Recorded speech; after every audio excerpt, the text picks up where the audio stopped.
Hello, in this video I want to show you how to clean all of the sensors on Dreame bot L10s Pro 2nd generation.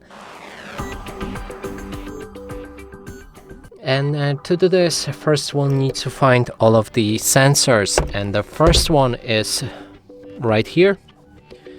Then another sensors are located right here, there, and there.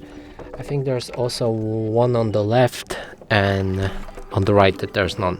So now we can take the microfiber sheet, and then I'm gonna use some glass wipe like this. Spread it across the sheet and then start swiping those sensors.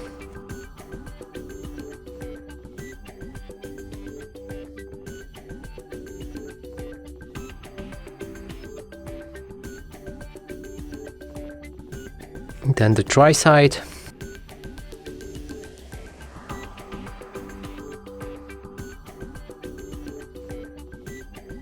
And the ones on the sides.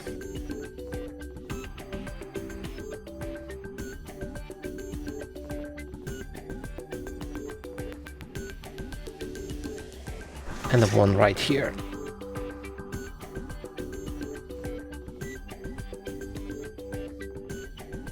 And that's it for this video. Hope you like it. Please consider subscribing to our channel, leave a like and a comment below.